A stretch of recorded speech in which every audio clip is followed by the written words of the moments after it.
California is facing a devastating wildfire crisis this January 2025.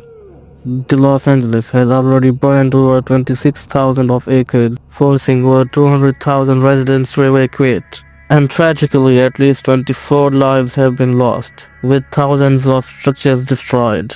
On the other side, crews from California and other US states, also Canada and Mexico, are part of the ongoing response that includes more than 1,300 fire engines. 84 aircraft are trying tirelessly, battling extreme winds and dangerous conditions to contain the flames and save lives. And here is how policies looks after the wildfire.